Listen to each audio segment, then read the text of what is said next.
கடவுள் விரும்புகிறார். ஆட்டை வெட்டு, மாட்டை வெட்டு, சேவலை வெட்டு. கொஞ்சம் அதை தாண்டி மனுஷனை நினைச்சாங்க சொல்லுங்க, பலி கொடுக்கிறார்கள். என்ன தெரியுமா தெரியாத உங்களுக்கு? ஏதாவது ஒரு இதில் பாருங்க, கடவுள் விரும்புகிறாரு அப்படின்னு அந்த கடவுளுக்கு விருப்பமானது நிறைவேற்றினா நமக்கு ஆயுசு காலம் கூடும். அப்புறம் என்ன பண்ணு, சொந்த பெத்த பிள்ளைய கூட நரபலி கொடுத்து இதெல்லாம் கடவுள் விரும்புகிறார் என்ற ஒரு நிலைக்கு தள்ளப்பட்டிருக்கிறதை நாம் பார்க்க முடிகிறது. பிரைஸ் தி லார்ட் சொல்லுங்க, அல்லேலூயா. அப்ப எனக்கு பிரியமானவர்களே, இன்னைக்கு நமக்கு தெரியணும், கடவுள் பலிகளை விரும்புகிறார், கடவுள் மாலைகளை விரும்புகிறார், கடவுள் கோபுரங்களை விரும்புகிறார், கடவுள் உங்களிடத்திலே காசு பணத்தை எதிர்பார்க்கிறார் அப்படின்னு உலகத்தில் நிறைய பிரசங்கங்கள், நிறைய எத்தனையோ செய்திகளை எல்லாம் பார்க்கிறோம். ஆனால் பவுல் சொல்றாரு, ஆண்டவருக்கு உகந்தது எது என நீங்கள் சோதித்து பாருங்கள். Price the Lord. நீங்க என்ன செய்யணும்? சோதிக்கணும். என்ன சோதிக்கணும்? எது கடவுளுக்கு பிரியமானது? வெறும் உலகத்தில் உள்ள வெளி அடையாளங்கள் கடவுளுக்கு உகந்ததா அப்படின்னு கேள்வி கேட்கணும். Price the Lord. வெளியே உள்ள அடையாளங்கள், வெளியே உள்ள வழிபாட்டு முறைகள், வெளியே உள்ள பலியிடுதல், இவைகளை கடவுள் விரும்புகிறாரா அப்படின்னு நம்ம கொஞ்சம் யோசித்து பார்க்கணும். Price the Lord. ஆண்டவருக்கு வெளியே உள்ளது பிடிக்குமா? சொல்லுங்க. மனுஷன் பார்ப்பது போல ஆண்டவர் என்ன செய்யறதில்ல. அதனால தான் பைபிள் சொல்லுகிறது, மனிதன் முகத்தை பார்க்கிறான், ஆண்டவரோ மனுஷனுடைய இருதயத்தை பார்க்கிறார். சரி, இப்போ நீங்க 1 சாமுவேல் முதல் அதிகாரம் 26வது வசனம் நல்லா கவனிச்சு பாருங்க. 1 சாமுவேல் 2ஆம் அதிகாரம் 26வது வசனம் எடுத்து வாசிங்க. 1 சாமுவேல் 2ஆம் அதிகாரத்தில் 26ஆம் வசனம் கொஞ்சம் படிக்குமா? சாமுவேல் வளர்ந்து ஆண்டவருக்கும் மனிதனுக்கும் உகந்தவனாய் இருந்து வந்தான். Price the Lord. நல்லா கவனிச்சு பாருங்க. சாமுவேல் என்ன செஞ்சாரு? ஆண்டவருக்கும் மனிதருக்கும் உகந்தவனாக வாழ்ந்து வந்தார். Praise the Lord. ஆண்டவருக்கும் மனிதனுக்கும் உகந்தவர். எங்க வளர்ந்தார் தெரியுமா உங்களுக்கு?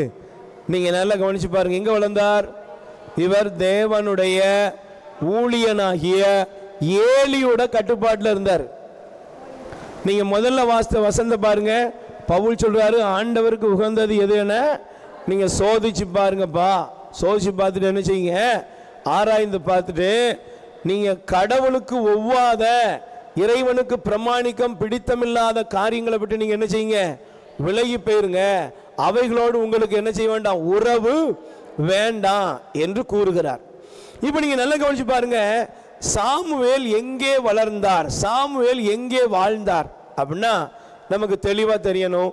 சாமுவேல் வளர்ந்த வீடு எப்படிப்பட்ட வீடுனா, அங்க அட்டூழியக்காரர் 2 பேர் இருந்தான், பக்கா ஃப்ராடுக்கார பையன் 2 பேர்.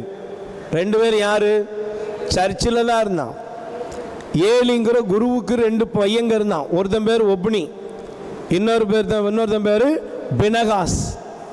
2 பேரும் எப்படிப்பட்டவன்னா, சர்ச்சில் இருந்துட்டு சர்ச்சுக்கு வர்ற காணிக்கெல்லாம் எடுத்து தின்ன பயலுங்க. அங்கே உதவிக்கு வந்த பெண்களை சீண்டி பார்த்தானுங்க. தன் வலையில் விழ வைக்கிறதுக்கும் காசு கொடுத்து அவங்களோட விபச்சாரம் பண்ணுறதுக்கும் கூட துணிச்சல் உள்ளவர்களாக அவர்கள் இருந்தாங்க. ஏழை எளியவங்க கொண்டு வந்து ஆண்டவருக்கு காணிக்கை கொண்டு வந்தாங்க. அதில் கொழுப்பெல்லாம் எடுத்தான், அதில் உள்ள எல்லாத்தையும் கை வைக்க ஆரம்பித்தான். இப்படி ஒரு அட்டூழியம் நிறைந்தவர்கள் மத்தியில தான் யாரு வளர்ந்தாரு? சாமுவேலும் வளர்ந்தார். அவங்க அம்மாவை பாருங்க, இந்த ஆலயம் சர்ச்சில் நல்லா இருக்கும்னு நினைச்சிட்டு அவங்க அம்மா ஆண்டவருக்கு நேர்ந்து விட்டுட்டு போயிட்டாங்க. ஆனா நல்லா கவனிக்கணும், சாமுவேல் வளர்ந்தார். எப்படி வளர்ந்தார்? ஒப்னியையும் பினகாசையும் போல வளரல. அநியாயம் செய்து அட்டூழியம் செய்த ஒப்னி பினகாஸ் போல அவங்க வளரல. அவர் வளரல. அவர் யாருடைய சப்தத்துக்கு செவி கொடுத்தார்னா, ஆண்டவரே பேசும், அடியான் கேட்கிறேன் என்று சொல்லி தேவனுக்கு தன்னை அர்ப்பணித்து ஆண்டவருக்கு பிரியமான ஒரு மகனாக அவர் வளர ஆரம்பித்தார். Praise the Lord. அல்லேலூயா. ஆண்டவருக்கு பிரமாணிக்கம் உள்ள, ஆண்டவருக்கு பிரியமான ஒரு மகனாக அவர் வளர்ந்தார். அதனால தான் பைபிள் சொல்லுகிறது, அவர் ஆண்டவருக்கு மட்டுமல்ல மனிதர்களுக்கும் உரியவனாக வளர்ந்தார். இன்னைக்கு நீங்க ஆண்டவருடைய பிள்ளைங்க தான். ஆனால் உங்களுக்கு ஒன்று தெரியணும், சில நேரங்களில் சில பேரை நான் சந்திச்சிருக்கேன். அவங்க சொல்லுவாங்க, நான்லாம் மனுஷனுக்கெல்லாம் ஏற்ற மாதிரி வாழ வேண்டியதில்லை, கர்த்தருக்கு மட்டும் பிரியமா வாழ்ந்தா போதும் அப்படின்ட்டு பக்கத்து வீட்டில் சண்டை போட்டுட்டு இருப்பாங்க. பிரைஸ் தி லார்ட் சொல்லுங்க, அல்லேலூயா. யார் கூடயும் சிலர் பேச மாட்டாங்க, பார்த்துருக்கீங்களா?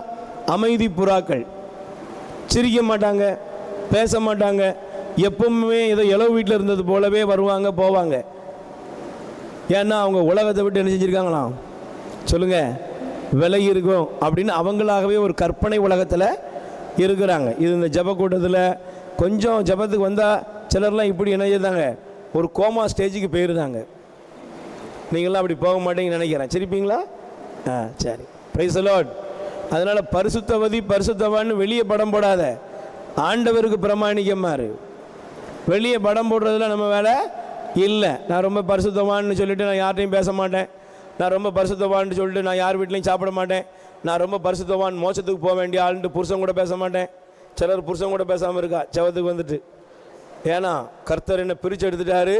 பவுலே சொல்கிறாரு, திருமணம் முடிந்தவன் இனிமேல் திருமணம் முடியாதவனை போல இருக்கட்டும். அப்புறம் வேறு வேறு வில்லங்கமாக இருப்பது, அப்புறம் வீட்டுக்காரர் விவாகரத்து கொடுக்க வேண்டியது வந்துடும். அதனால் எது கடவுளுக்கு பிரியம்னு தெரியணும். சும்மா அது மாதிரி சிலர் இருக்காங்க, ஆண்டவர் வரப்போகிறாருன்னு உபவாசம் இருக்கிறது. உபவாசம் இருந்துட்டு கடைசியில் வீட்டில் இருக்கிற காசெல்லாம் மருத்துவமனையில் கொண்டு போய் கொடுக்கறது. கேட்டால் கர்த்தர் சொன்னார், எனக்கு உபவாசம் இருக்க சொன்னார். நல்லா புரிஞ்சுக்கணும், உபவாசம்லாம் எப்படி இருக்கணும்னு முதல்ல உங்களுக்கு தெரியணும். சரியா? Price the Lord. சிலர்லாம் பாருங்கள், அத்தனை நாள் உபவாசம் இத்தனை நாள் உபவாசம், கடைசியில் பார்த்தா கர்த்தரே ஏன் எனக்கு குடலை பிடுங்கி விட்டீர் அப்படின்னு கர்த்தர் மேலே கம்ப்ளைண்ட் ஆயிடுது. கர்த்தர் இப்படிலாம் பண்ண மாட்டார். Price the Lord. இயேசு உபவாசம் இருந்தார், அதுக்கு காரணம் இருந்துச்சு. அல்லேலூயா, பிரைஸ் தி லார்ட். ஆண்டவருடைய உபவாசம், தானியேலுடைய உபவாசம், இதுக்கெல்லாம் ஒரு காரணம் இருக்குது. அவங்க தேவ சமூகத்தில் தான் இருந்தாங்க. Price the Lord. அப்போ உங்களுக்கு ஒன்று தெரியணும், நீங்கள் ஆண்டவருக்கு பிரியமானது எதையாவது ஏட்டிக்கு போட்டு என்ன செய்யக்கூடாது, சொல்லக்கூடாது. வீட்டுக்காரர் நைட்டு ஃபுல்லாக வேலைக்கு போயிட்டு வந்திருப்பார், இல்லை 2 ஷிஃப்ட்டு வேலை பார்த்துட்டு வந்திருப்பார், கடலுக்கு போயிட்டு வந்திருப்பார். அவர் தூங்க போகிற நேரத்தில் நீ 12 மணிக்கு உட்காந்துட்டு அல்லேலூயா அப்படின்னு கத்துனா அது கர்த்தருக்கு பிடிக்குமா? சொல்லுங்கள், இப்படி சொல்லிட்டு போகிறேன், பிடிக்குமாக்கா? நீ உட்காந்து இல்லை நான் பைபிள் வாசிக்க போகிறேன்ட்டு லைட்டை போட்டு நீ பைபிள் வாசிக்கிற, அந்த ஆள் 2 மணி பகலும் நைட்டும் வேலை பார்த்துட்டு வந்திருக்கான். நீ உட்காந்து ஜெபம் பண்ணும்போது சோதரம் சோதரம் சோதரம் அல்லேலூயா அப்படின்ட்டு பைபிள் எடுத்து படிச்சுட்டு இருந்தேன்னா அவருக்கு அப்புறம் கொஞ்சம் தூங்கலாம்ல, உனக்கெல்லாம் பேய் பிடிச்சிருக்கு, அதனால தான் ஜெபம் பண்ணவே விட மாட்டாங்க. கர்த்தருக்கு பிரியமாக நடக்கிற பிள்ளைய தடுக்கிற சாத்தானே அப்பாலே போ. யாருங்க அந்த சாத்தான்? முதல்ல உன் தலையில் பிடிச்சிருக்கு பேய். அதனால் என்ன, இருக்கிறவனுக்கெல்லாம் பக்கத்தில் வியாதியஸ்தர்கள்லாம் இருப்பாங்க வீட்டு பக்கத்தில், திடீர்னு நைட்டு 3 மணிக்கு கபார் கபார்னு கத்தணும்னு வச்சுக்கோ, டபக்குன்னு பெயர போகிறான். அதனால் இதுதான் தப்பாக எடுத்துக்கிட்டாங்கன்னா, இன்றைக்கி கிறிஸ்தவங்களை ஏன் நிறைய பேர் வெறுக்கிறாங்கன்னா, நாம் பண்ணுற சில இதெல்லாம் ஆண்டவருக்கு பிடிக்கும், நம்மளாக என்ன செய்யக்கூடாது, கற்பனை பண்ணிக்கிட்டு இருக்கக்கூடாது. Price the Lord. தூங்க வேண்டிய நேரத்தில் தூங்கணும், சாப்பிட வேண்டிய நேரத்தில் சாப்பிடணும், ஜெபிக்க வேண்டிய நேரம் எல்லாமே இருக்குது. வாழ்க்கையை ஜபம். ஜான் போஸ்கோ 24 hours ஒர்க் பண்ணிட்டு இருந்தார். அவர் பார்த்து கேட்டாங்க, நாங்கள் எப்போங்க ஜெபிப்பீங்க?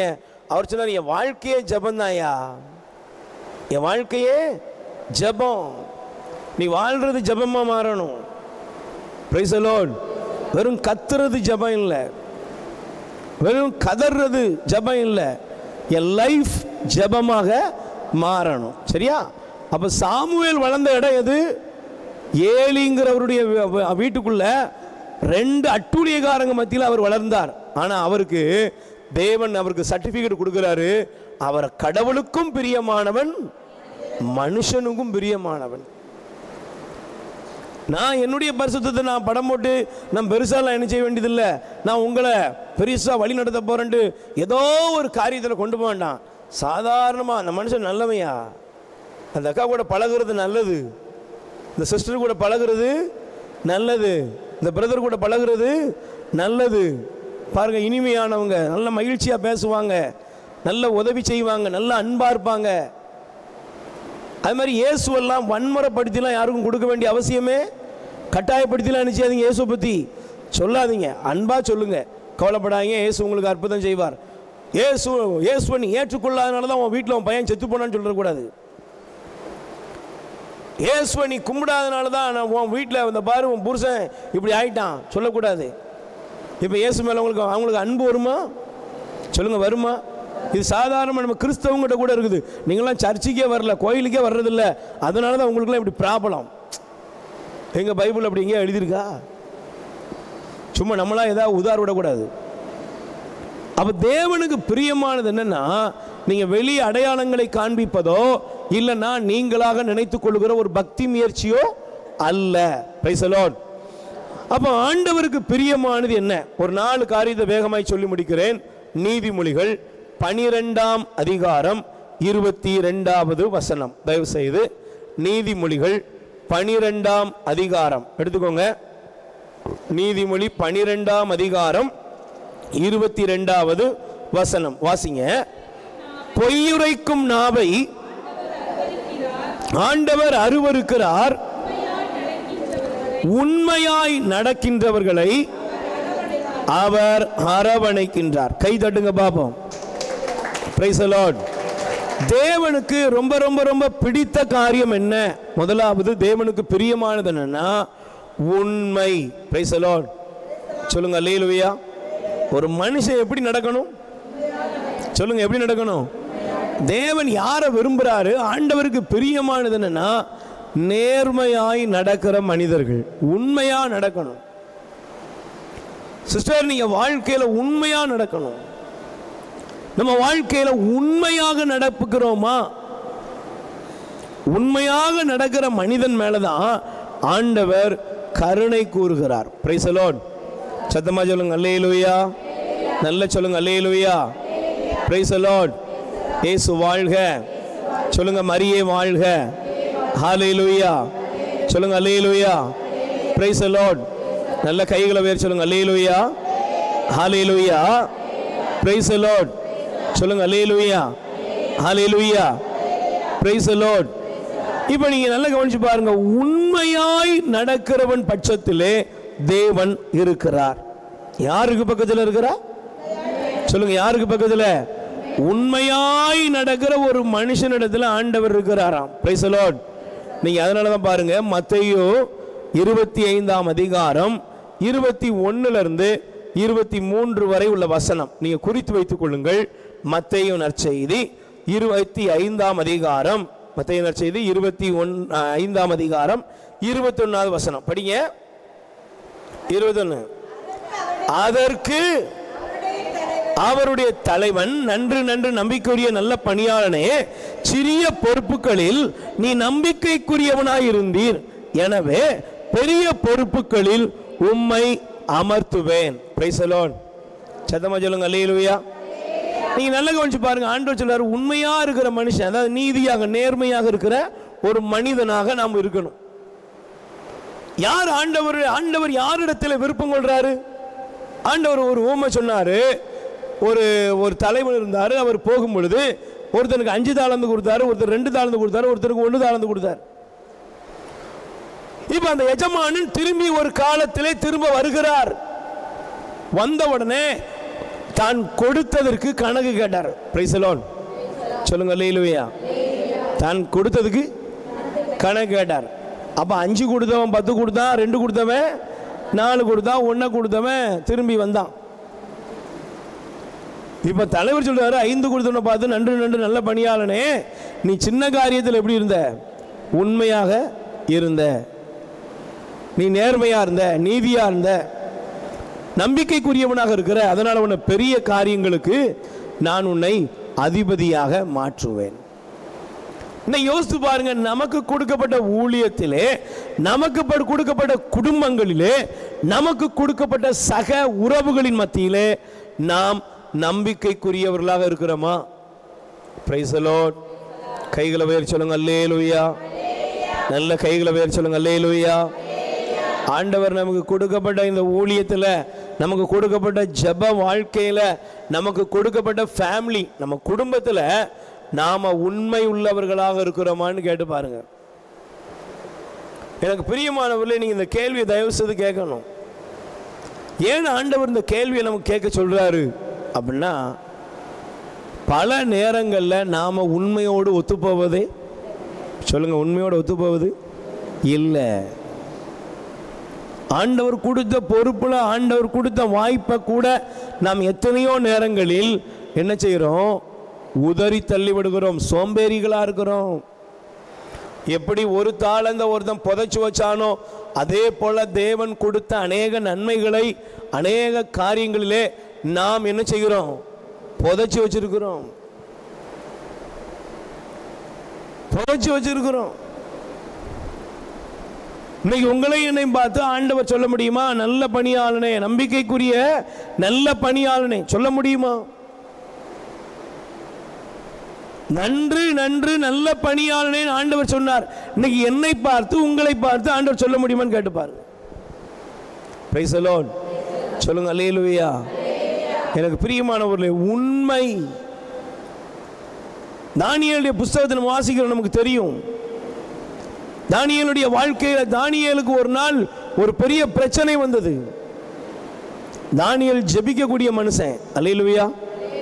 யாரு? ஜெபிக்கக்கூடிய மனுஷன். அந்த ஜெபிக்கக்கூடிய மனுஷனுக்கு ஒரு பிரச்சனை வந்துச்சு. அவர் சிங்க கபில தள்ளப்பட்டார். ஏன்? ஜெபம் பண்ணதுக்காக அவர் சிங்க கபில தள்ளப்பட்டார். சிங்க கபில தள்ளப்பட்ட தானியேலுக்காக யார் துக்கம் கொண்டாடினா? சொல்லுங்க, யார் துக்கம் கொண்டாடினா? ராஜா துக்கம் கொண்டாடினா. நைட் அவன் சாப்பிடல, குடிக்கல, உல்லாசமா இருக்கல. விடியறதுக்கு முன்னாடி அவன் எந்திரிச்சான். எந்திரிச்சு வந்து அவன் ஒரு கேள்வி கேட்டான் பாருங்க. இன்னைக்கு நமக்கு இந்த கேள்விக்கு பதில் தெரியணும். Price the Lord. நீங்க எடுத்து வாசிங்க, தானியேலின் புஸ்தகத்திலே ஆண்டவர் நமக்கு காண்பிக்கிற இப்படிப்பட்ட நீதிமான்களை எல்லாம் நாம் படிக்கும் பொழுது நமக்கு தெரியணும், நம்ம வாழ்க்கை மாறணும். 6ஆம் அதிகாரம், 6ஆம் அதிகாரத்தை எடுத்துக்கொள்ளுங்க. தானியேல் 6ஆம் அதிகாரம். Price the Lord. கைகளை பேர் சொல்லுங்க அல்லேலூயா. 6ஆம் அதிகாரத்தில் பாருங்க, அதுல 19ஆம் வசனம். பொழுது புலர்ந்தவுடன் அவன் எழுந்து சிங்க குகைக்கு விரைந்து சென்றான். தானியேல் இருந்த குகையருகில் வந்தவுடன் துயர குரலில் அவன் தானியேலை நோக்கி, தானியேல், என்றுமுள்ள கடவுளின் ஊழியனே, நீ இடைவிடாமல் வழிபடும் உன் கடவுள், உன் கடவுளால் உன்னை விடுவிக்க, சிங்கத்தின் வாயிலிருந்து உன்னை விடுவிக்க முடிந்ததா? அவன் ஒரு கேள்வி, துயரமான குரலை கேட்டானா, ஆனந்த குரலை கேட்கல. அவனுக்கு விரோதமா இருந்தவங்க எல்லாம் ஜாலியா குடிச்சிட்டு படுத்துட்டான். ஆனா சட்டம் போட்ட ராஜா என்ன செய்யல? குடிக்கல. ராஜா பொழுது விடியறதுக்குள்ள ஓடி வந்து கேட்கிறான், ஏப்பா, உன்னை உன் கடவுள் நீ இடைவிடாமல், அவனுக்கு தெரிஞ்சிருக்கு தானியேல் ஜெபம் பண்றவன். பக்கத்தில் கை குடி சொல்லுங்க. இப்படி யாராவது உங்களை பார்த்து கேட்க முடியுமா? ஒரு ராஜா அவன் வந்து கேட்கிறான், நீ இடைவிடாமல் வழிபடுகிற உன் கடவுளால உன்னை சிங்கத்தின் வாயிலிருந்து விடுவிக்க அப்படின்னு துயர குரல்ல கேளிக்கை அவன் கேட்கல. இன்னைக்கு உங்களை பார்த்து யாரா கேட்க முடியுமா? என்ன நடிப்பு நடிக்காப்பா, ஜெபம் பண்ற மாதிரி பைபிளை தூக்கிக்கிட்டே தான் சண்டை போடுறா. ஒரு குடத்து தண்ணிக்கு என்ன வாய் பேசுறா. ஆனா போகும்போது பைபிளுக்கு மட்டும் குறை இல்லை. தப்பா எடுத்துக்கிட்டாங்க. Praise the Lord. அல்லேலூயா, அல்லேலூயா. ஒருத்தர் சில கோயிலில் பெஞ்சை கூட விட்டு கொடுக்க மாட்டேங்கிங்க. தண்ணியும் தக்கா சொன்னிச்சு, தண்ணி என்ன தண்ணி, நாங்களாம் ஒரு டேங்க் தண்ணி தருவோம், நீ பெஞ்சையே இடம் கொடுக்க மாட்டேங்கிய. Price the Lord. சொல்லுங்க அல்லேலூயா. இது ஏன் இடம் தெரியுமா? நான் பிறந்ததுலே இருந்தே இதே சீட்டில் தான் உட்கார்ந்துருக்கேன். கவலைப்படாத, அதே இடத்துல ஒன்று அடக்கம் பண்ணிடுவோம். பெஞ்சை கூட விட்டு கொடுக்க மாட்டேக்கா. இவன் வந்துட்டு உண்மையா இருப்பாளாம். Price the Lord. சொல்லுங்க அல்லேலூயா. தானியேலுக்காக ராஜாவே, சட்டம் போட்ட ராஜாவே என்ன செய்யறான்? துயர குரல்ல கேட்கிறான், உன் கடவுள் உன்னை விடுவித்தாரா? உள்ள இருந்து ராஜாவுக்கு சத்தமா அழகா சொன்னாரு, நீ நல்லா இருப்பப்பா ராஜாவே, என் கடவுள் சிங்கத்தின் வாயை கட்டி போட்டாரு. ஏன்? நான் ரொம்ப ராத்திரியும் பகலும் ஜெபம் பண்ணேன். அப்படியே போட்டாரு? சொல்லுங்க, அப்படி போட்டிருக்கா? நான் 21 நாள் உபவாசம் இருந்தேன், அதனால தான் என்ன ஆண்டவர் விடுவிச்சாருன்னு சொன்னாரா? என்ன போட்டிருக்கு? சத்தமா சொல்லுங்க. என் கடவுள். அது எதுக்குமா? அதுக்கு அடுத்தபடி, ஏனெனில் அவர் திருமுன் நான் மாசற்றவன், மேலும் ராஜாவே உமது முன்னிலையிலும் நான் குற்றமற்றவனே. தேவனுக்கு பிரியமானது என்ன சொல்லுங்க? ஆண்டவருக்கு பிரியமானது என்ன? நீங்க நேர்மையா இருக்கிறது. நீங்க எவ்வளவு நேரம் ஜெபம் பண்றீங்கிறது முக்கியம் இல்லை, நீங்க எப்படி வாழ்றீங்கிறது தான் முக்கியம். நீங்க எவ்வளவு நேரம் ஜெபம் பண்றீங்க, எத்தனை மணி நேரம் ஜெபம் பண்றீங்க, எவ்வளவு புகழ்ச்சிகளை ஆண்டவருக்கு ஏறெடுக்கிறீங்கல்ல, நீங்க எப்படி வாழ்றீங்க? தேவனுக்கு முன்பாகவும் மனுஷனுக்கு முன்பாகவும் நான் குற்றமற்றவனாக. அதான் அழகா சொல்ல, உன் முன்னால ஏன் சொல்லுப்பா. இங்க இருக்கிற நீங்க திருமணமானவங்கள கை தூக்குங்க, கை தூக்குங்க. எல்லாம் திருமணமாயிட்டா? சரி. உங்க வீட்டுக்காரரை பார்த்து சொல்லணுமா, நீ தான் என் மேல உங்களால குற்றம் சாட்ட முடியுமா? நீ சொல்ல முடியுமாமா? சொல்லணும். அதுதானே பைபிளை தூக்கி இருக்கு. சொல்ல முடியாதுன்னா சொல்றதுக்கு தான் பைபிளை தூக்கி இருக்கும். வீட்டுக்காரர் சொல்லணும், என் மனைவியால தான் நான் ரட்சிக்கப்பட்டேன், என் மனைவியால தான் நான் சர்ச்சைக்கே வர்றேன் சார். இன்னைக்கு ஏன் சர்ச்சைக்கு வரலன்னா, எப்பா இவளே சரியில்லை. உங்களால உங்க கணவர் மனமாறணும். இப்ப நான் சொல்லலைங்க, இந்த பைபிள்ல நீங்க பாருங்க, ராஜா சொன்னா என்ன சொன்னா, நாட்டுக்கு முழுசும் சொன்னா என்ன, 26 வசனம் படிச்சு பாருங்க. ராஜாவே அறிக்கையிட்டு எழுதி அனுப்புனா என்னதான், உங்களுக்கு மிகுந்த சமாதானம் உண்டாகட்டும், என் ஆட்சிக்குட்பட்ட நாடு முழுவதுக்கும் உள்ள மக்கள் தானியேலின் கடவுளுக்கு அஞ்சி நடுங்க வேண்டும், இது என் ஆணை, அவரோ வாழும் கடவுள், அவர் என்றென்றும் நிலைத்திருக்கிறார், அவரது ஆட்சி என்றென்றும் அழிவற்றது, அவரது அரசுரிமைக்கு முடிவே இராது. கை தட்டுங்க பாப்.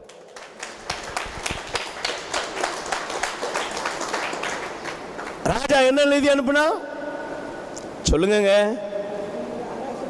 என் ராஜ்யத்தில் உள்ள ஜனங்கள் எல்லாம் யாருக்கு அஞ்சணும்? தானியேலுடைய கடவுளுக்கு அஞ்சணும். ஏன்? அவர் தான் உயிரோடு இருக்கிறாரு. தானியேலை சிங்கத்தின் வாயிலிருந்து காப்பாற்றின கடவுள்னு ஆண்டவரை அவன் மகிமைப்படுத்துறான். என்னுடைய ஆண்டவருக்கு என்னால மகிமை உண்டாகுதா? என்னுடைய தேவனாகிய ஆண்டவருக்கு என்னால ஒரு கணம், அவருக்கு மகிமை சாற்றப்படுகிறதா? கேட்டு பாருங்க தயவு செஞ்சு. நன்று நன்று நல்ல பணியாளனை, சின்ன காரியத்தில் உண்மையா இருந்த ஒருத்தர் ஒரு வீட்டு ஜெபத்துக்கு அனுப்பிட்டு வர்றதுக்குள்ள அடுத்த வீட்டு ஜெபத்தை அவன் கொண்டே போயிருந்தான். பிரைஸ் எல்லாம் சொல்லுங்க. அல்லேலூயா. ஊழியத்தில் இப்படிதான் இருக்குது. நம்பி ஒரு வீட்டுக்கு, தம்பி இந்த வீட்டில் போய் ஜெபம் பண்ணிட்டு வாப்பா அப்படின்னோம்னா அதுக்கப்புறம் முடிஞ்சது. எல்லா இடத்துலையும் ஊழியமாக இருக்கட்டும், ஜெப வாழ்க்கையாக இருக்கட்டும், ஒரு வியாபாரமாக இருக்கட்டும், வாங்கிறதா இருக்கட்டும், விற்கிறதா இருக்கட்டும், நீங்கள் பழகிறதா இருக்கட்டும், அதில் போலித்தனங்களை வைத்துக்கொண்டு வாழ்வீர்கள் என்றால் கண்டிப்பாக நீங்கள் தூக்கி சுமக்கிற வேதாகமம் ஒரு நாள் உங்களை ஆண்டவருடைய வார்த்தை குற்றவாளியாக நிறுத்தும். இது உங்களுக்கு மட்டும் இல்லை, எனக்கும் சேர்த்து, கேட்கிறவனுக்கும் சொல்றவனுக்கும் சேர்த்து. தானியேல், நீ எப்படி பாருந்த? நான் ஆண்டவருக்கு முன்பாகவும் மாசற்றவன் தான், உனக்கு முன்பாகவும் நான் குற்றமற்றவன். Price the Lord. சொல்லுங்க அல்லேலூயா. கைகளை பேர் சொல்லுங்க அல்லேலூயா. Price the Lord. அதனால தான் படிங்க நீதிமொழிகள் 28ஆம் அதிகாரம் 20ஆவது வசனம். நீதிமொழிகள் 28ஆம் அதிகாரம் 20ஆவது வசனம் படிங்கம்மா. நீதிமொழிகள் 28:20. உண்மையுள்ள மனுஷன் நலன்கள் பல பெறுவான், விரைவிலேயே செல்வராக பார்க்கிறவன் தண்டனைக்கு தப்ப மாட்டான். நல்லா புரிஞ்சுக்கோங்க. யார் ஆசீர்வாதமா இருப்பா? யார் ஆசீர்வாதமா இருப்பா? உண்மையுள்ள மனுஷன். Praise the Lord. கைகளை உயர்த்தி சொல்லுங்க அல்லேலூயா, அல்லேலூயா. நீங்க உண்மையா இருந்தீங்கன்னா அது தேவனுக்கு பிடிக்கும். அதனாலதான் பாருங்க, நத்தானியலை பார்த்து ஆண்டவர் என்ன சொன்னாரு? நத்தானியலை பார்த்து ஆண்டவர் என்ன சொன்னாரு? இவன் உண்மையான இஸ்ரவேலன். நத்தானியலை பார்த்து ஆண்டவர் சர்டிபிகேட் கொடுக்கிறாரு. இவன் யாரு? உண்மையான இஸ்ரவேலன். ஏன் ஏன் இன்னைக்கு நம்முடைய வாழ்க்கையில் இந்த கேள்வி கேட்ப, என் ஆண்டவர் என்னை பார்க்கிறார், என் ஆண்டவருக்கு முன்னாலே என் வாழ்க்கை எப்படி இருக்கு? நீங்க ஒண்ணு புரிஞ்சுக்கோங்க, தேவனுக்கு முன்பாக உங்க வாழ்க்கை வெட்ட வெளிச்சமா இருக்கணும். என்னுடைய வாழ்க்கை ஆண்டவருக்கு முன்பாக வெட்ட வெளிச்சமா இருக்கணும். உள்ள ஒண்ணு வெளியே ஒண்ணு. இதெல்லாம் ஜெப வாழ்க்கைக்கு, கடவுளுடைய பிரசன்னத்தை தேடுகிறவர்களுக்கு கிடைத்த பெரிய சாபக்கேடுகள். நான் பைபிளை தூக்கிட்டேனா, வசனத்துக்குள்ள வந்துட்டேனா, என் உள்ளரங்கமும் வெளியரங்கமும் தேவனுக்கு முன்பாக ஓப்பன். எல்லாம் வெட்ட வெளிச்சமா இருக்கணும். எல்லாம் வெட்ட வெளிச்சமா இருக்கணும். ஆண்டவருக்கு தெரியும் நான் இங்கே ஒன்று பேசிட்டு அங்கே ஒன்று பேசுறது. எல்லாரையும் ஏமாத்திடலாம். சொல்லுங்கள், எல்லாரையும் ஏமாத்திடலாம். இங்கே ஒன்று பேசிட்டு அங்கே ஒன்று பேசிட்டு எல்லாரையும் ஏமாத்திடலாம். ஆனால் ஒரு நாள் வருமே, எப்படி நிற்க போகிறோம் தேவனுக்கு முன்பாக? முடியுமாம்மா? முடியாது. பையில் இருக்கிற 500 ரூபாய்க்கு நம்ம கணக்கு கொடுக்கணும். செலவழிக்கிற ஒவ்வொரு ரூபாய்க்கும் கணக்கு கொடுக்கணும். நீ செய்கிற ஒவ்வொரு செயலுக்கும் கணக்கு கொடுக்கணும். மறந்துடக்கூடாது. தானியேல் ஒரு உண்மையுள்ள மனுஷன். Praise the Lord. அல்லேலூயா. கைகளை உயர்த்தி சொல்லுங்க அல்லேலூயா. Price the Lord. அதனால தான் பாருங்களேன், நீங்கள் என்னாகமத்தில் நீங்கள் பாருங்க, ஆண்டவர் சர்டிஃபிகேட் கொடுக்குற இன்னொரு நபர், எண்ணிக்கை 12ஆம் அதிகாரம் 7வது வசனம் படிக்குமா? எண்ணிக்கை 12:7. ஆனால் என் அடியான் மோசையோடு அப்படி அல்ல, என் வீடு முழுவதிலும் அவனே நம்பிக்கைக்குரியவன். Price the Lord. மோசையை பார்த்து ஆண்டவர் சொன்னாரு, எப்படிப்பட்டவன்? மோசைக்கு விரோதமாக ஜனங்க அங்கே இருந்தவங்களை கை தூக்குனாங்க. எப்படி? என்னப்பா உன் கூட தான் ஆண்டவர் பேசுவாரா, எங்கள் கூடலாம் ஆண்டவர் பேச மாட்டாரான்னு பெரிய இவனே அப்படின்னு மோசைக்கு விரோதமாக மோசையோட சகோதரி என்ன செய்கிறா? பேச ஆரம்பிச்சிட்டா. ஆண்டவர் சொன்னாருங்க, வா எல்லாரும் என் முன்னால் வந்து நில்லு. என் ஊழியனாகிய மோசை எனக்கு எப்படிப்பட்டவன் தெரியுமா? என் வீடு முழுவதுக்கும் அவன் நம்பிக்கைக்குரியவன். இந்த ஊழியத்தில் தேவனுக்கு முன்பாக தேவன் என்னை அழைத்த அந்த அழைப்புக்குள்ள நான் அவருக்கு எப்படி இருக்கணும்னா உண்மை உள்ளவனா இருக்கணும். Price the Lord. சொல்லுங்க அல்லேலூயா. சத்தமா சொல்லுங்க அல்லேலூயா. Price the Lord. இன்னொரு காரியத்தை நீங்கள் எடுத்துக்கொள்ளுங்கள். எபிரேயர் 3ஆம் அதிகாரம்.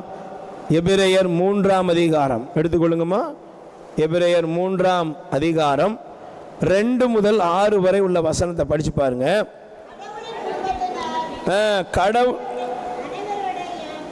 கடவுளின் குடும்பத்தினர் அனைவரிடையும் மோசே நம்பிக்கைக்குரியவராய் இருந்தார். அவ்வாறே இவரும் நம்மை நியமித்த கடவுளுக்கு பாருங்க, இயேசு கிறிஸ்துவை பற்றி சான்று சொல்லப்படுகிறது. அவர் எப்படி இருந்தார்? அவர் நம்பிக்கைக்குரியவர். அல்லேலூயா. சத்தமா சொல்லுங்க அல்லேலூயா. 6ஆம் வசனம் சொல்லுது, கிறிஸ்து மகன் என்னும் முறையில் கடவுளின் குடும்பத்தார் மேல் அதிகாரம் பெற்றுள்ளார். துணிவையும் எதிர்நோக்கோடு கூடிய பெருமையும் நம் உறுதியாய் கடவுளுடைய குடும்பத்தாராய் இருப்போம். Price the Lord. அப்ப கடவுள் முதல்ல என்ன விரும்புறாரு? உண்மையா இருங்க. சொல்லுங்க, எப்படி இருக்கணும்? பக்கத்தில் கை கொடுத்து சொல்லுங்க, ஆண்டவர் கூட என்ன விரும்புறாரு? உண்மையா இருங்க. சின்ன காரியமா உண்மையா பேசு. எதுவா உண்மையா இருங்க. ஜெபம் பண்ணும்போது சும்மா அப்படி வார்த்தை ஜாலம்லாம் வேண்டாம். உங்களுக்கு என்ன ஜெபம் பண்ண தெரியுமோ அதை மட்டும் என்ன செய்யுங்க. சிலர்லாம் அடுக்கி பேசுகிறாங்க. அடிக்கடிக்குன்னு என்னது, ரொம்ப அப்படியே எங்கெங்கெல்லாம் கேட்டதெல்லாம் வச்சு ஆண்டவர் அப்படி நேரம் லைவாக அவங்க காதில் பேசுகிற மாதிரி என்ன, இந்த மாதிரி பொய்யான பில்டப்லாம் என்ன செய்யக்கூடாது, கொடுக்கக்கூடாது. ஆண்டவர் ஏன்ட்ட பேசுகிறார் அப்படின்ட்டு நீங்கள் கதை விடுறது கூட உங்களை கொண்டு போய் நரகத்தில் கொண்டு போய் போட்டுரும். இன்றைக்கி நிறைய பேர், நான் இன்றைக்கி உட்காந்து யோசித்து பார்த்தேன், இந்த ஜனவரி 1ஆம் தேதி தீர்க்க தரிசனம்னு சொன்னாங்கன்னு சொல்லிட்டு பார்த்தா யூடியூப்பில் ஒரு 1000 பேர் இல்லை 2000 போதவர் என்ன செய்கிறான், கர்த்தர் என்னோடு இடைப்பட்டார் அப்படின்னு சொல்லி பேசுகிறாங்க. ஆண்டவர் என்னை முகமுகமாய் வந்தார், பேசினார்.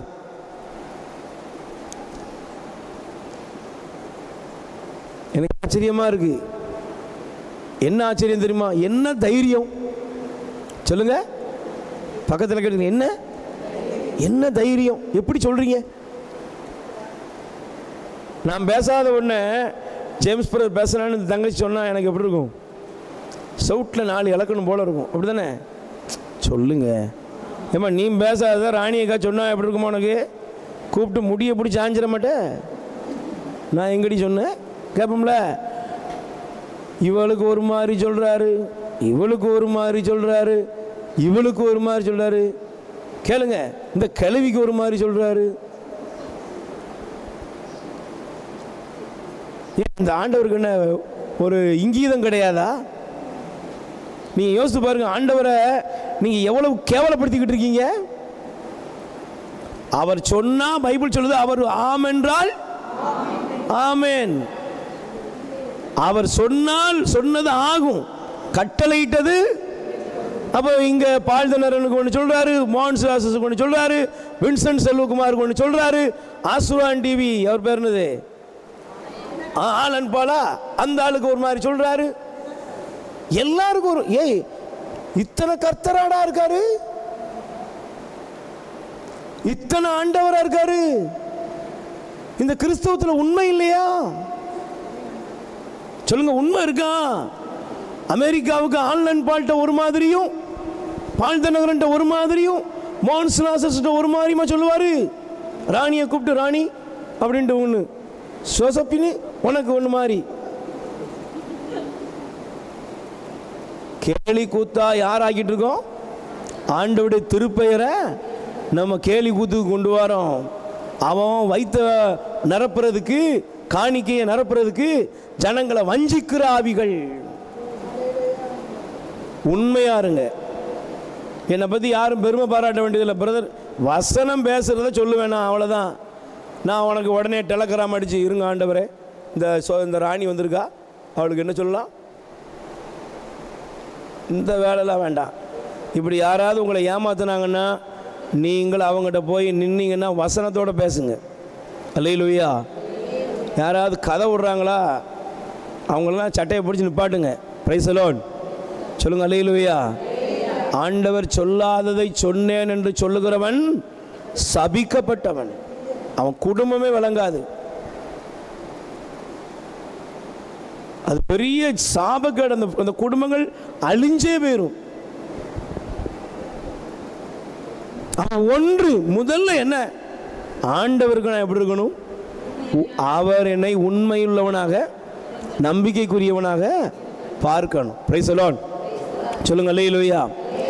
இரண்டாவது, நீதிமொழிகள் 15ஆம் அதிகாரம் 8வது வசனம் எடுத்துக்கொள்ளுங்க. நீதிமொழிகள் 15ஆம் அதிகாரம் 8வது வசனம். பொல்லார் செலுத்தும் பலி ஆண்டவருக்கு அருவருப்பை தரும், நேர்மையானவர்களின் மன்றாட்டு ஆண்டவருக்கு உகந்ததாய் இருக்கும். Price the Lord. முதல்ல நீங்க உண்மையா இருக்கணும். ரெண்டாவது, நீங்க யாரா இருங்க, நேர்மையா இருங்க. நேர்மையா இருங்க. பாருங்க, நேர்மையாளரின் மன்றாட்டு ஆண்டவருக்கு உகந்ததாய் இருக்கும். லூக்கா நற்செய்தி 18ஆம் அதிகாரத்தில் பார்க்கிறோம். ஒருத்தன் போய் ஜெபம் பண்ண ஆலயத்துக்குள்ள போய் ஜெபம் பண்ண அவன் எப்படி இருந்தான்? நான் சொன்ன மாதிரி நிறைய பல அப்படியே ஆண்டவரை ஜோடிச்சு ஜோடிச்சு பேசினான். அல்லேலூயா. ஆனால் வெளியே இருந்த ஒரு பாவி என்ன பண்ணான்? ஒரு ஜெபமும் தெரியாது, ஒன்றும் தெரியாது. அவனுக்கு தெரிஞ்ச ஒன்றே ஒன்று, ஆண்டவரை நாம் பாவி, என் மீது இரக்கமாயிரும். உள்ளே இருந்தவன் எவ்வளோ ஜெபம் பண்ணா? தங்கச்சி சொல்லுங்க. ஆண்டவரே, நான் நீதிமான், நான் நல்லவன், வாரத்துக்கு 2 நேரம் உபவாசம் இருக்கிறேன், நான் 10ல் 1 பகுதி காணிக்க கொடுக்குறேன். என்ன மாதிரி ஒரு ஆள் உலகத்திலே இல்லை. அந்த பாருங்க, ராணி டிவி பார்த்துக்கிட்டு இருக்கா, ஆசா செல்ஃபோன் பார்த்துக்கிட்டு இருக்கா. அவளை மாதிரிலாம் இல்லாததுக்காக கர்த்தாவே உமக்கு சோத்திரம். இன்னைக்கு நம்ம ஜெபம் அப்படி தான். இந்த பேரெல்லாம் டிவி பார்த்துட்டு இருக்க, ஆண்டவரே இதுகெல்லாம் எப்போ மனம் திரும்ப போதோ? மனம் திரும்ப வேண்டியது யாரு? நீங்களும் நானும் தான். Price the Lord. சத்தமாக சொல்லுங்க அல்லேலூயா. ஆண்டவர் சொன்னார், அவனல்ல இவனே கடவுளுக்கு உகந்தவனாயிருந்தான். ஏன்? நீதிமானுடைய மன்றாட்டு, நேர்மையாளவர்களுடைய மன்றாட்டை ஆண்டவர் அங்கீகரிக்கிறார். ஆமென். Price the Lord. கைகளை உயர்த்தி சொல்லுங்க அல்லேலூயா. அதனால தான் நீங்கள் ரோமர் 12ஆம் அதிகாரம் 12வது வசனம் நல்ல கவனிங்க. ரோமர் 12:12 படிங்க பாப்போம்.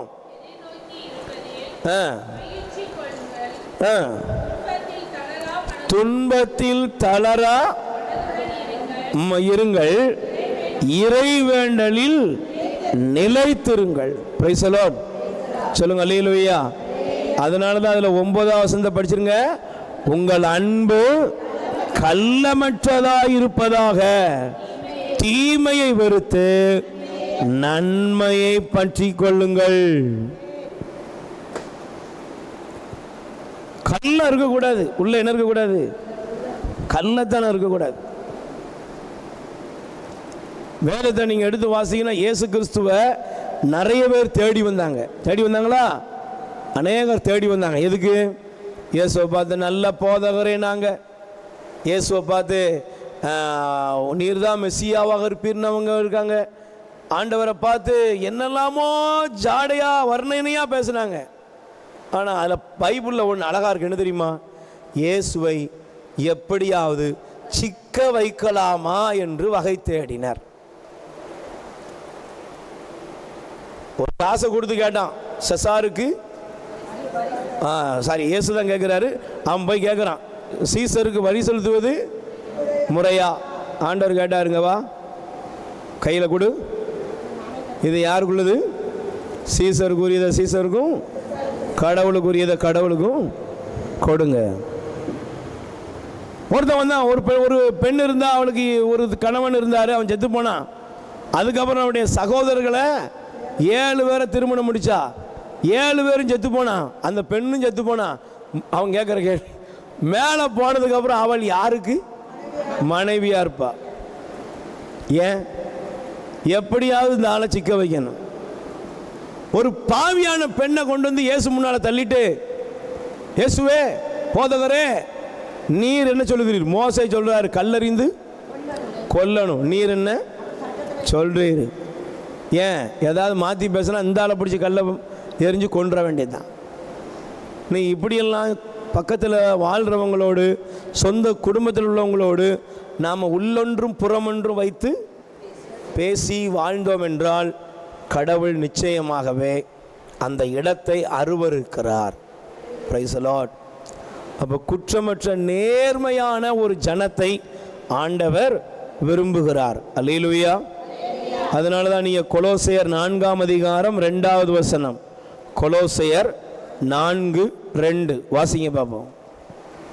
கொலோசையர் 4ஆம் அதிகாரம் 2வது வசனம் என்னமா? தொடர்ந்து இறைவனிடத்தில் வேண்டுங்கள், விழிப்போடும் நன்றி உணர்வோடும் அதில் ஈடுபடுங்கள். Price the Lord. கைகளை உயர்த்தி சொல்லுங்க அல்லேலூயா. சத்தமாக சொல்லுங்க அல்லேலூயா. Price the Lord. சொல்லுங்க அல்லேலூயா. ஹல்லேலூயா, ஹல்லேலூயா. Price the Lord. அப்போ உங்கள் ஜெபத்தில், உங்களுடைய தவத்தில், உங்கள் இறை நம்பிக்கை உள்ள வாழ்க்கையில் நீங்கள் நேர்மையோடு இருக்கணும். Price the Lord. சொல்லுங்க, எப்படி இருக்கணும்? நேர்மையாளர்களாக இருங்கள். சரி, மூன்றாவது கடவுள் நம்மிடத்தில் என்ன எதிர்பார்க்கிறாரு? நீதிமொழிகள் 21ஆம் அதிகாரம் 3வது வசனம். நீதிமொழி, பலி செலுத்துவதை விட நேர்மையாகவும் நியாயமாகவும் நடப்பது. நல்ல கை தட்டுங்க பாப்போம். அல்லேலூயா. நீங்கள் நல்லா குறித்து வச்சுக்கோங்க. ஆண்டவர் என்ன விரும்புவார்? பலி செலுத்துவதை விட. நான் அதனால முதலே சொல்லிட்டேன், மாட்டெல்லாம் வெட்ட வேண்டாம். ஆண்டவருக்கு பிரியமானது அது இதுன்னு நீ வேற வெளியே உள்ள 1000 கணக்கை கொண்டு வந்து கொட்ட வேண்டிய அவசியம் இல்லை. அதெல்லாம் நீ ஒருவேளை செய்கிறது ஒரு உபகாரமாக வச்சுக்கலாம் கொஞ்சம். சரி, உன்னை நல்லா தாராளம் உள்ளோம், ரைட். கோயிலுக்கு காணிக்கை கொடுக்குறோம், கோயிலுக்கு வெள்ளை அடிக்கிறதுக்கு காசு கொடுக்குறோம், 4 லைட்டை மாட்டுறோம். அதெல்லாம் செஞ்சால் நம்ம கொஞ்சம் நல்ல புண்ணியத்தை தேடிக்கிறோம். ஆனால் அதுவே இதெல்லாம் செஞ்சுவிட்டு செய்ய வேண்டியதை செய்யாமல் விட்டுருதோம். அங்கே தான் பிரச்சனை. Praise the Lord. அல்லேலூயா. கோயிலை கட்டி கொடுத்துட்டு பக்கத்தில் வீட்டில் உள்ள தாலி அறுத்துன்னு வச்சுக்கோ. சொல்லுங்க, கோயிலை கட்டி கொடுத்துட்டு பக்கத்து வீட்டுக்காரி தாலியை அறுத்துன்னு வச்சுக்கோ. அது கண்டிப்பாக என்ன செய்யும்? பெரிய பிரைஸ் தி லார்ட். சொல்லுங்க, அல்லேலூயா. அதனால கடவுள் உங்களை ஆசீர்வதிப்பாராக. எப்போ ஆசீர்வதிப்பாரு? அந்த வசந்த படிக்கமா, பலி செலுத்துவதை விட நேர்மையாகவும் நியாயமாகவும் நடப்பது ஆண்டவருக்கு உவப்பளிக்கும். எப்படி நடக்கணும்? நேர்மையாகவும். நீங்க அதனால தான் அரிமத்தியா சூசையை பத்தி போட்டிருக்கோம். அவர் யாரு சொல்லுங்க? பைபிளில் அரிமத்தியா சூசைன்னு ஒருத்தர் இருக்காரு, இயேசுவுக்கு கல்லறை கொடுத்தவர். சொல்லுங்கப்பா, அவர் யாரா? நீதிமான், நேர்மையாளராய் இருந்த அரிமத்தியா சூசை என்னும் ஒருவர் இருந்தார். இயேசுடைய வளர்ப்பு தந்தை அவர் பேர் என்னது? சூசேப்பர். அவர் யாரு? நேர்மையாளர், மாசற்றவர், நீதிமான். ஆண்டவர் தேர்ந்தெடுத்த ஆட்களை பாருங்களேன். ஆண்டவர் என்ன விரும்புகிறார்? கோடீஸ்வரனை விரும்பல. பெரிய சைக்காலஜி படித்தவன், டெக்னாலஜி படித்தவன், தியாலஜி படித்தவன், பிலாசபி படித்தவன்லாம் இல்லை. நீதியாக இருக்கியா? நேர்மையாக இருக்கிறியாப்பா? சக மனிதனை நல்லா நேசிக்கிறியா? மனிதாபிமானத்தோடு வாழ்றியா? இன்னைக்கு மனிதாபிமானத்தெல்லாம் இழந்துட்டு அடுத்தவனை கொண்டுட்டு தான் கோயிலை கட்டிக்கிட்டு இருக்கோம். பிறரை காயப்படுத்தி விட்டு நாம இன்னைக்கு கடவுள் வழிபாட்டுக்கு பஞ்சங்களே இல்லை. எனக்கு பெரிய ஆச்சரியமா இருக்கு. பைபிள் எடுத்துட்டு எய்த்தாளர் இருக்கிறவனை பார்த்து நீங்க நரகத்துக்கு போயிருவோன்னு சொல்றாங்க. நீங்களா ரசிக்கப்படாதவங்க, அதனால நீங்க எங்க போயிருவீங்க? நரகத்துக்கு போயிருவீங்க.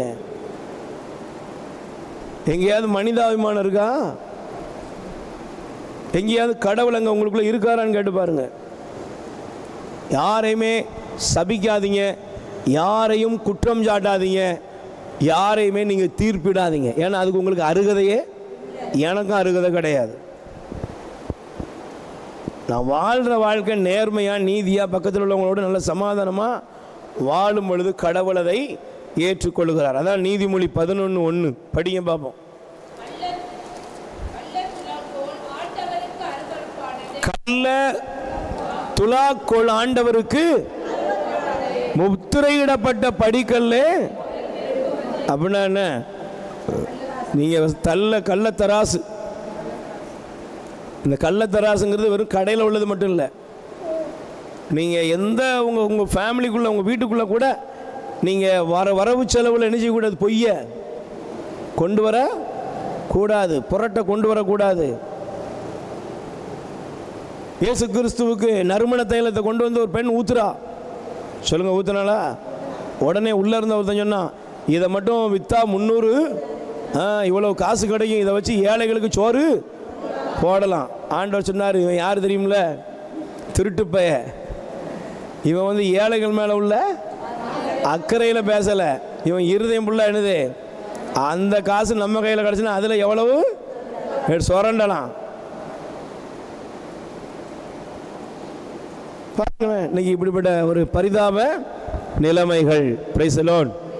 சரி, 4வது ஆண்டவர் விரும்புவது என்ன? கொலோசியர் 3ஆம் அதிகாரம் 20வது வசனம் எடுங்கப்பா. கொலோசியர் 3:20 படிங்க.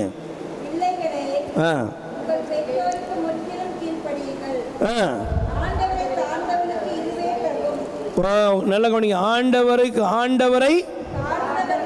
ஆண்டவரை சார்ந்தவர்களுக்கு எது தகும் சொல்லுங்க. ஆண்டவரை சார்ந்தவர்களுக்கு எதுமா தகும்? கீழ்ப்படிவது. ஆண்டவரை சார்ந்தவர்களுக்கு எது அப்படின்னா, அப்போ அதில் நீங்கள் படிச்சுக்கணும். 18 திருமணமான பெண்கள், திருமணமான ஆண்கள், பெற்றோர், பிள்ளைங்க எல்லாருமே ஒருவருக்கு ஒருவர் என்ன செய்யணும்? எல்லாருக்கும் இருக்கு.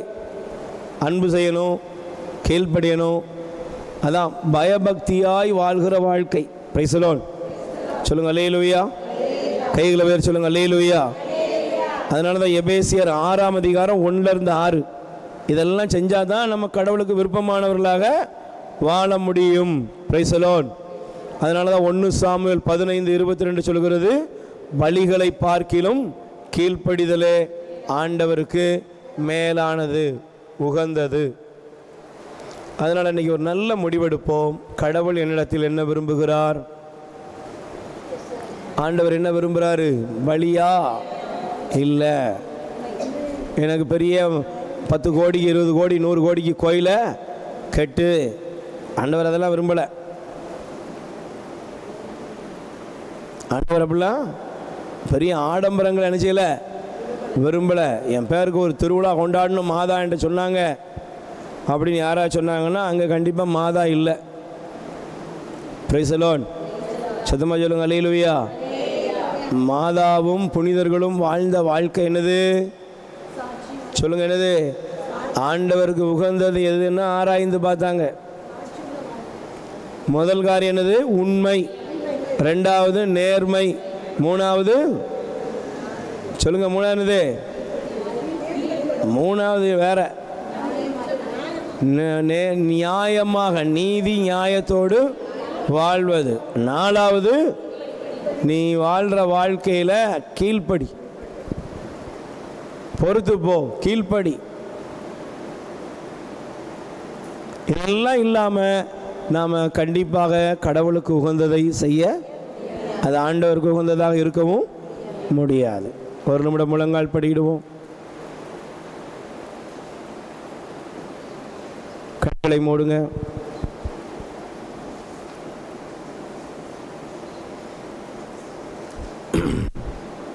ஆண்டவருக்கு பிரியமானவளா நான் இருக்கிறேன்னா, உண்மையிலே ஆண்டவர் என்னை பார்த்து நீ நன்று நன்று நல்ல பணியாளன்னு சொல்ல முடியுமா?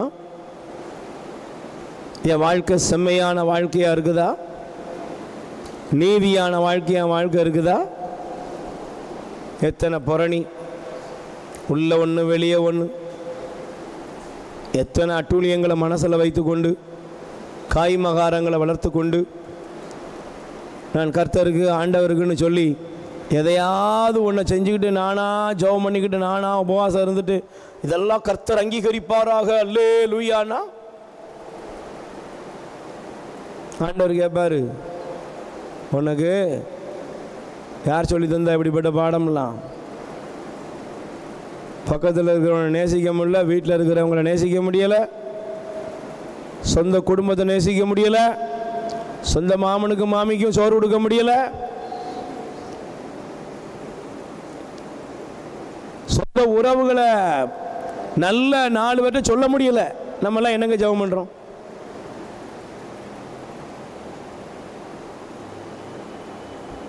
சொந்த குடும்பத்தில் உள்ளவர்களோடு பேசவோ சிரிக்கவோ தெரியலையா? நான் ஒருத்தர் மதிக்கலைனாலே அங்கே யார் இல்லை? கடவுள் இல்லை. நான் ஒருத்தரை மதிக்கவில்லை என்றாலே அங்கே இறைவன் இல்லை. அதனால தயவு செய்து இந்த நாளிலே ஒரே ஒரு காரியம், ஆண்டவரே, நான் பெரிய பக்தி முயற்சியை தேடுறதை விட முதல்ல உங்களுக்கு பிரியமானது என்னங்கிறத நான் கண்டுபிடிக்கிறேன். நான் புதிய புதிய வழிபாட்டு முறைகளை தேடுவதை விட என் ஆண்டவருக்கு பிரியமானது என்னன்னு நான் கண்டுபிடிக்கிறேன். ஆண்டவருக்கு பிரியமானதை கண்டுபிடியுங்கள். உண்மை, நேர்மை, நீதி நியாயம், எல்லா வாழ்க்கையிலையும் வீட்டில், சொந்த வீட்டில் கணவனுக்கு கீழ்ப்படிந்து அன்பு செய்து, மனைவி அன்பு செய்து, பெற்றோர்கள் பிள்ளைகளை நல்வழியில் நடத்தி, பிள்ளைகள் பெற்றோருக்கு கீழ்ப்படிந்து, திருச்சபையில் உள்ள ஞான மெய்ப்பர்களுக்குரிய நல்ல ஒழுக்கத்தோடு வாழ்ந்து, அவர்களுக்கு சாட்சியாக இருந்து, சாட்சியாக இருக்க வேண்டிய கிறிஸ்தவர்கள் ஞான மெய்ப்பர்களுக்கு கீழ்ப்படிந்து, ஜெப வீரர்கள் தேவ வசனத்துக்கு கீழ்ப்படிந்து, எல்லாரையும் மனிதாபிமானத்தோடு நேசித்து வாழும் பொழுது கண்டிப்பாக ஆண்டவருக்கு பிரியமானதை நாம் நிறைவேற்றுகிறோம். 2 கைகளை உயர்த்துவோம். இதுக்கு மேலே உங்களுக்கு பிரசங்கம் கிடையாது. சகோதரி ராணிலாம் உங்களுக்கு விளக்கம் சொல்ல மாட்டாங்க, கவலைப்படாதீங்க. இதோட ஜெபம் முடிஞ்சது. என்ன, கண்களை மூடுங்க. விளக்கம்லாம் சொல்ல வேண்டாம், இதான் விளக்கம். திரும்ப ஒரு விளக்கம்லாம் அவனுக்கு தேவையில்லை. கண்களை மூடி சொல்லுங்க. உமக்கு பிரியமானதை செய்ய எனக்கு கற்றுத்தாரும் தெய்வமே, உமக்கு பிரியமானதை செய்ய எனக்கு கற்றுத்தாரும் தெய்வமே, நீரே என் தேவன், நீரே என் தேவன், உம் நல்ல பரிசுத்த ஆவியானவர் செம்மையான வழியிலே நடத்த வேண்டுமே, செம்மையான வழியிலே நடத்த வேண்டுமே, மேக ஸ்தம்பமே அக்கினி ஸ்தம்பமே தேற்றும் தெய்வமே துணையாளரே, மேக ஸ்தம்பமே தேற்றும் தெய்வமே துணையாளரே. நல்ல ஆண்டவரே, உம்மை போற்றுகிறோம். நாங்கள் எங்கள் விருப்பத்திற்கு உம்மை நோக்கி வழிபட்டு கொண்டிருக்கிறோம். நாங்கள் எங்கள் விருப்பப்படி, எங்களுடைய நோக்கத்தின்படி, நாங்கள் உலக தேவைகளுக்காக நாங்கள் பலவிதத்தில் உம்மை வழிபடுகிறோம். ஆனால் உண்மையாய் உம்மை வழிபட வேண்டும், நேர்மையாய் வழிபட வேண்டும், நீதி நியாயத்தோடு வழிபட வேண்டும், பிறரை அன்பு செய்து பொறுத்து வாழ்வதிலும் நாங்கள் வழிபாடு இருக்கிறது என்பதை நீர் எங்களுக்கு கற்றுக் கொடுத்திருக்கிறீர். அதற்காக உமக்கு நன்றி. எங்கெல்லாம் நாங்கள் அதில் தவறினோமோ அங்கெல்லாம் உம்முடைய மன்னிப்பை வேண்டுகிறோம். நாங்கள் உமக்கு பிரியமான வாழ்க்கை வாழ ஆண்டவரே நீர் எங்களுக்கு கற்றுத்தாரும்.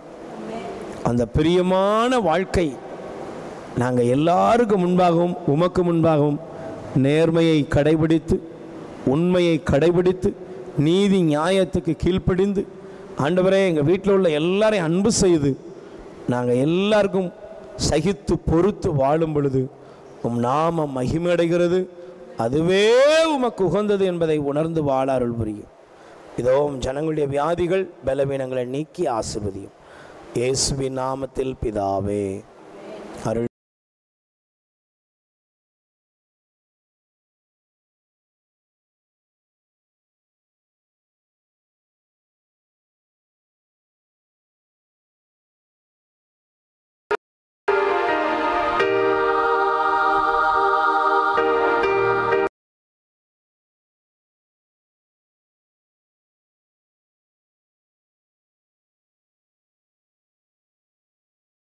நேரம்.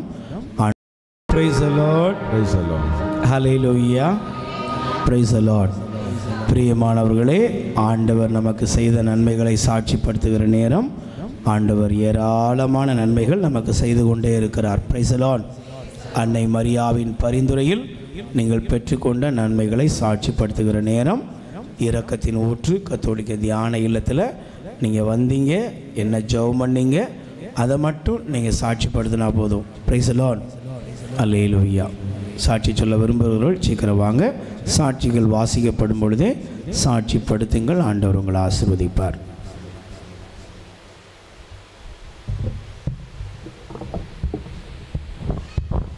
இயேசுவுக்கே புகழ், இயேசுவுக்கே நன்றி, மரியே வாழ்க. இரக்கத்தின் ஊற்று தியான இல்லத்தின் சாட்சிகள். ஜெசிந்தா சொல்கிறாங்க, திங்கட்கிழமை என்று மதியம் பைபிள் படித்து கொண்டிருந்தேன். செவ்வரணை இடது கையில் ஏறி இறங்கியது. எல்லோரும் ஊசி போடச் சொன்னார்கள். ஆனால் நான் ஊசி போடாமல் இரக்கத்தின் இல்லத்திலிருந்து கொண்டு வந்த புதுமையினை எடுத்து போட்டேன். எந்த பிரச்சனையுமின்றி பூரண சுகத்துடன் இருக்கிறேன். இந்த அற்புதத்தை செய்தேன். தேவாதி தேவனுக்கு கோடான கோடி நன்றிகள். நன்றி இயேசுவே, நன்றி. மோட்சம் சொல்றாங்க, எனது மகன் ரவி கப்பல் ஏறி 3 மாதம் ஆகிறது. சம்பளம் அனுப்பவில்லை. இரக்கத்தின் இல்லத்திற்கு வந்து கண்ணீரோடு விண்ணப்பம் செய்தேன். எனது கண்ணீர் கேட்கப்பட்டு எனது மகன் சம்பள பணத்தை அனுப்பி வைத்து விட்டான். இந்த அற்புதத்தை செய்தேன். தேவாதி தேவனுக்கு கோடான கோடி நன்றி. நன்றி இயேசுவே, நன்றி. அமளி சொல்றாங்க, 17 வருடங்களாக வீடு கட்ட முடியாமல் இருந்தேன். எல்லோரும் இந்த இடத்தில் வீடு கட்ட வேண்டாம் என்று சொன்னார்கள். நான் ஏசப்பாவிடம் உமது இரக்கமும் கிருபையும் எனக்கு வேணும் என்று தினமும் ஜெபிப்பேன். இரக்கத்தின் இல்லத்திற்கு வந்து கண்ணீரோடு ஜெபிப்பேன். கட்ட முடியாமல் இருந்த கட்டிடத்தை என் கர்த்தராகிய ஏசப்பா ஆண்டவர் வீட்டை கட்டவில்லையெனில் அதை கட்டுவோரின் உழைப்பு வீண் என்ற இறை வார்த்தைக்கு இணங்க ஏசப்பா எனக்கு வீட்டை கட்டி கொடுத்தார். இந்த அற்புதத்தை செய்தேன். தேவாதி தேவனுக்கு கோடான கோடி நன்றி. நன்றி இயேசுவே, நன்றி. பாத்திமா சொல்றாங்க, தூத்துக்குடியிலிருந்து 22:20 எனக்கு மண்டையிலிருந்து நேர்பாதியாக எல்லாம் செயலிழந்து விட்டது. ரொம்ப கஷ்டப்பட்டேன். மண்டையில் வேறு அடைப்பு இருந்தது. எனக்கு ஒன்றும் ஓடாது. இந்த வருடம் தலை வெள்ளிக்கிழமையன்று முழு இரவு ஜெபத்தில் கலந்து கொண்டேன். ஒரு சகோதரியின் மூலம் இரக்கத்தின் இல்லத்தை தெரிந்து கொண்டேன். முழு இரவு ஜெபம் முடிந்து சென்றவுடன் எனக்கு ஏசப்பா விடுதலை கொடுத்தார். எனக்கு ஜெபத்தில் முடக்குவாதமுற்றவனை ஏசப்பா தொட்டு சுகம் கொடுத்தார் என்பதை சகோதரன் விளக்கி கூறினார். நானும் என்னை தொட்டு சுகம் தாரும் என்று ஜெபித்தேன். எனக்குள் இருந்த பலவீனங்களை எடுத்து மாற்றி என்னை தொட்டு சுகம் தந்ததற்கு என் மருத்துவராய் என் தேவாதி தேவனுக்கு கோடான கோடி நன்றி. நன்றி இயேசுவே, நன்றி. ராஜிலி சொல்றாங்க, 2 நாட்கள் நடந்த ஜெபத்தில் சோர்வு அசதி பலவீனங்களுடன் ஜெபத்தில் கலந்து கொண்டேன். ஜெபம் முடிந்து செல்லும் போது அனைத்து சோர்வுகளை எடுத்து மாற்றி என்னை புதுப்படைப்பாக எடுத்து மாற்றினார். இந்த அற்புதத்தை செய்தேன். தேவாதி தேவனுக்கு கோடான கோடி நன்றி. நன்றி இயேசுவே, நன்றி. பீட்டர் சொல்றாங்க, 2 வாரமாக ஒரே தலைவலியாக இருந்தது. தூக்கம் வரவில்லை. சாப்பிட முடியவில்லை. நான் முடிவெடுத்தேன், மருத்துவமனைக்கு செல்ல மாட்டேன். அந்த பணத்தை முடியாமல் இருக்கும் வேறு சகோதரருக்கு கொடுப்பேன் என்று சொல்லி முட்டு போட்டு ஜெபித்தேன். என்னுடைய ஜெபத்திற்கு பதில் தந்த இயேசு மரியாவுக்கு கோடான கோடி நன்றிகள். நன்றி இயேசுவே, நன்றி. சத்யா சொல்றாங்க, வீரபாண்டிய பட்டணத்திலிருந்து எனது மகள் ஜெசி, அவள் 2 வாரமாக சளி, காய்ச்சல், இருமல், வாந்தி என்று ஒன்றும் சாப்பிடவில்லை. யாருடனும் பேசவும் இல்லை. எங்கள் ஊரில் வியாழக்கிழமை என்று ஜெபம் நடக்கும். அங்கு நான் சென்றபோது ஒரு சகோதரி இரக்கத்தின் இல்லத்தை பற்றி சொன்னார்கள். பிரதர் போன் நம்பரும் கொடுத்தார்கள். நான் உடனே போன் செய்தேன். பிரதர் 53 மணி ஜெபமாலை சொல்லி தண்ணீர் ஜெபித்து கொடுத்தார்கள். கொஞ்சம் குடித்தால். சனிக்கிழமை நடந்த ஜெபத்தில் கலந்து கொண்டு கண்ணீரோடு ஜெபித்தேன். எனது கண்ணீருக்கு பதில் தந்து ஜெபம் முடிந்தவுடன் எனது மகள், அம்மா எனக்கு பசிக்குது என்று கேட்டாள். பசியால் ரொம்ப அழுதாள். பிறகு பாதி தோசை சாப்பிட்டாள். எங்களுக்கு ரொம்ப சந்தோஷமாகிவிட்டது. இல்லாத இடத்தில் இருக்க செய்தேன். தேவாதி தேவனுக்கு கோடான கோடி நன்றி. நன்றி இயேசுவே, நன்றி. லலிதா சொல்றாங்க, எட்வின் ரோசி திருமணத்தை நல்லபடியாக நடத்தி தந்தேன். தேவாதி தேவனுக்கு கோடான கோடி நன்றி. நன்றி இயேசுவே, நன்றி. டாப்னி சொல்றாங்க, 3 வருடங்களாக எனக்கு அலர்ஜி பிரச்சனையால் மாத்திரை எடுத்துக்கொண்டேன். ஒவ்வொரு வாரமும் இரக்கத்தின் இல்லத்தில் ஜெபத்தில் கலந்து கொண்டு விண்ணப்பம் செய்வேன். எனது விண்ணப்பம் கேட்கப்பட்டு என்னை அலர்ஜி நோயிலிருந்து பூரண சுகத்தை கொடுத்தேன். தேவாதி தேவனுக்கு கோடான கோடி நன்றி. நன்றி இயேசுவே, நன்றி.